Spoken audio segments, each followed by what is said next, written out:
Hovifah Indar Parawansa harus mengundurkan diri sebagai Ketua Umum Pengurus Pusat Muslimat Nahdlatul Ulama jika dirinya secara resmi telah terdaftar dalam tim kampanye nasional paslon nomor urut 2 Prabowo Gibran. Syarat nonaktif sebagai Ketum PP Muslimat NU bagi Hovifah Indar Parawansa ditegaskan Ketua Umum Pengurus Besar Nahdlatul Ulama Yahya Khalil Stakuf alias Gus Yahya di Gedung PBNU Jalan Kramat Raya, Jakarta Pusat pada Kamis siang.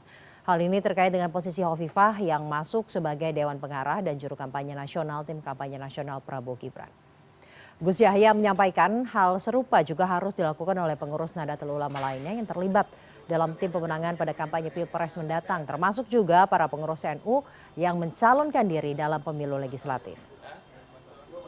Kalau memang dia sudah secara resmi terdaftar sebagai juru kampanye atau terdaftar di dalam tim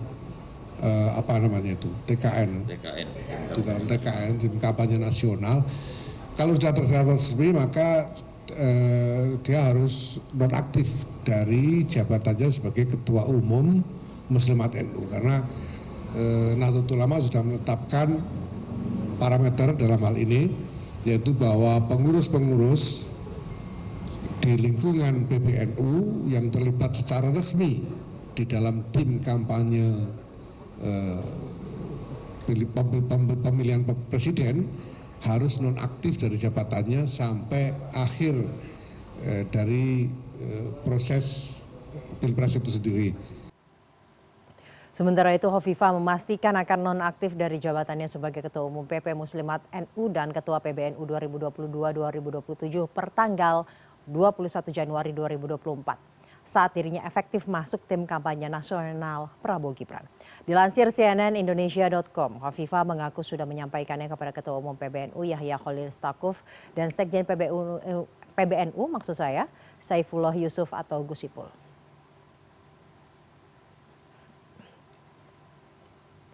Sebagai salah satu organisasi Islam terbesar di Indonesia, PBNU berulang kali menegaskan bahwa berada di posisi yang netral dalam kancah perpolitikan. Namun, kita tahu bahwa menjadi hak bagi individu untuk memiliki preferensinya masing-masing. Karena memilih menjadi hak dan juga kewajiban yang dijamin dalam konstitusi. Apakah kemudian narasi netral ini masih menjadi relevan? Apakah bebas menjadi kata yang mungkin lebih tepat untuk menggambarkan posisi politik NU? Bagaimana hitam putih netralitas NU ini? Akan kita diskusikan bersama dengan Direktur Eksekutif Trias Politika Strategis Agung Baskoro. Selamat malam Pak Agung. Selamat malam Jaja. Pak Agung, langsung saja nih, kita tahu secara organisasi berulang kali PBNU menegaskan PBNU netral, namun tokoh-tokohnya yang ada di dalamnya secara eksplisit ini memihak. Walaupun kita tahu itu adalah hak masing-masing warga negara untuk memberikan pilihannya. Pertanyaannya, apakah narasi netralitas ini jadi masih relevan bagi PBNU melihat faktanya sebaliknya? Ya, pertama saya akan membedahnya dalam konteks panggung depan ya, di mana sikap netral itu disampaikan langsung oleh Ketua PBNU Gus Yahya bahwa NU tidak akan memilih salah satu paslon dalam Pilpres 2024 nanti. Tapi di belakang panggung yang kemudian viral ya, merebak ke depan panggung di mana memang ada arahan atau gerak secara terstruktur, sistematis dan masif yang terkonfirmasi dari beberapa tokoh cendekiawan NU seperti Gus Nadir ya, Nadir Shah Hussein, kemudian Rektor Presiden University Pak A.S. Hikam yang mengindikasikan ada arahan dari struktur PBNU untuk mendukung salah satu paslon ya, dalam hal ini 02.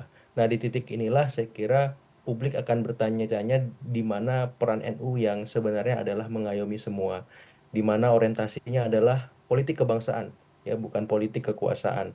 Karena kita tahu NU sendiri memang sebuah ormas atau entitas besar yang mengayomi 53,9% kalau saya ambil data dari teman-teman indikator yang baru rilis tadi ya, jumlah massa yang kemudian diayomi oleh NU, jumlah yang sangat besar, jumlah yang potensial memastikan Pilpres kita berlangsung 1 atau 2 putaran, jumlah yang signifikan menentukan bagaimana peta politik kita ke depan. Seperti itu saja. Nah, itu apakah artinya bisa dipandang bahwa PBNU tidak benar-benar dalam posisi netral sebenarnya? Iya, saya menunggu ya, menanti apakah memang Gus Yahya akan memberikan sanksi misalkan kepada Gus Ipul yang berapa kali memberikan statement-statement tendensius yang itu mengindikasikan beliau mendukung salah satu paslon misalkan. Misalkan beliau berharap jangan dukung yang kemudian didukung oleh Abu Bakar Ba'asyir misalkan.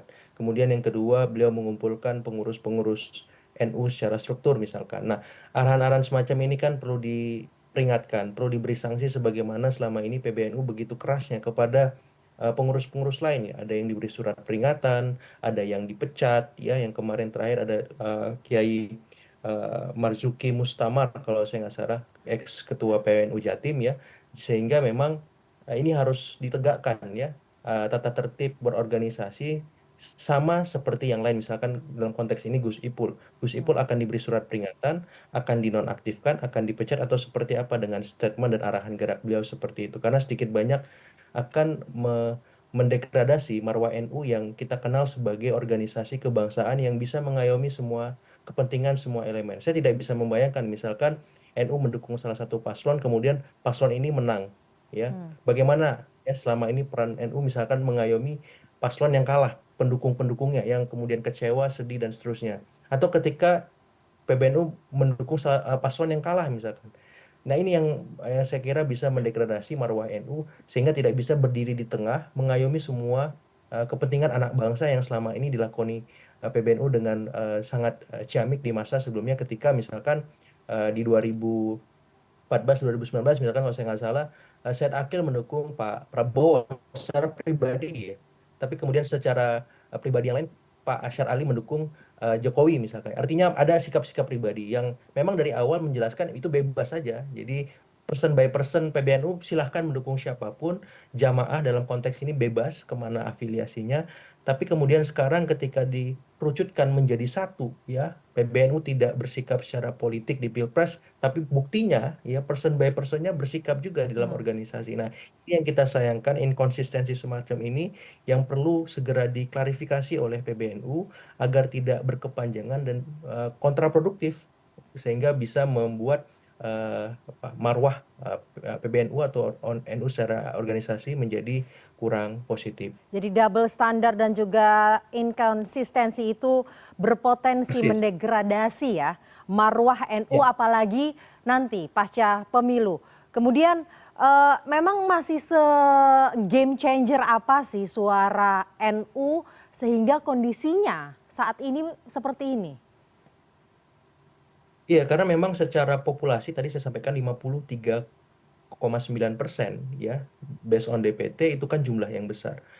Populasi kita memang terafiliasi dengan NU baik secara struktural, kemudian secara kultural, dan ada yang ketiga yang menarik yang memang dia bertradisi NU ya, dia tidak masuk dalam struktur, tapi dia tidak juga dibesarkan dalam kultur, tapi yang ketiga ini NU secara tradisi ya hidupnya. Ya seperti saya lah, misalkan saya ikut puasanya NU, tapi tarawehnya mau cepat, saya ikut Muhammadiyah 11 rakaat misalkan. Nah, saya misalkan contoh yang ketiga itu.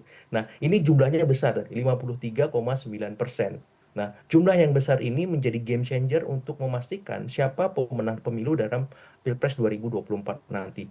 Bagaimana pemilu? Apakah satu putaran atau dua putaran?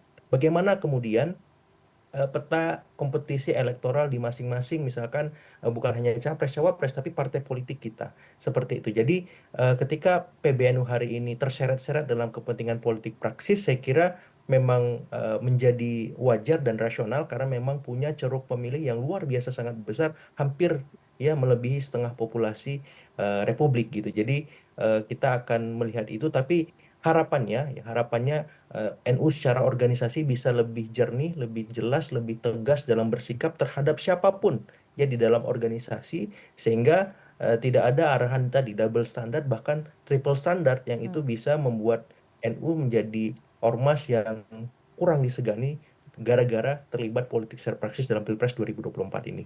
Pak Agung, bagaimana kemudian Ya. menyikapi atau menilai manuver para tokoh NU, apalagi untuk umat Nahdliyin ya melihat tokoh-tokohnya Ya. saat ini bermanuver masing-masing padahal organisasinya sudah ngomong A, kemudian manuvernya misalkan B, C, D. Menilainya seperti apa, menyikapinya seperti apa ini? Iya, sebagai apa ya, sebagai misalkan jamaah ya, kalau tadi kita melihat NU secara besarnya kan di jamaahnya, otomatis harus berpikir lebih objektif saja karena di tiap paslon kan sebenarnya ada representasi NU.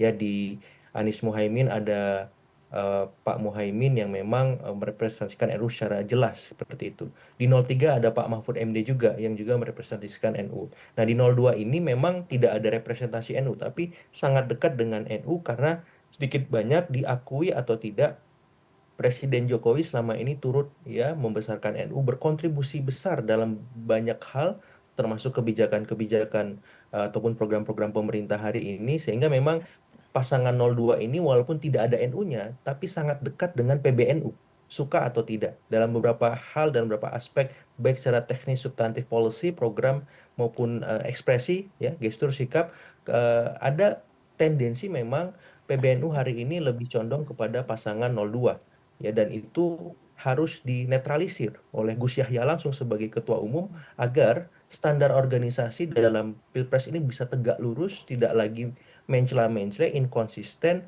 dan membuat jamaah atau publik secara keseluruhan bisa lebih tenang ya, karena memang berharap NU tidak boleh diobok-obok oleh kepentingan politik praksis. Seperti itu. Baik, terima kasih Direktur Eksekutif Trias Politika Strategis Agung Baskoro telah bergabung bersama kami malam hari ini untuk mendiskusikan mengenai hitam putih netralitas NU. Terima kasih Pak Agung. Sama-sama.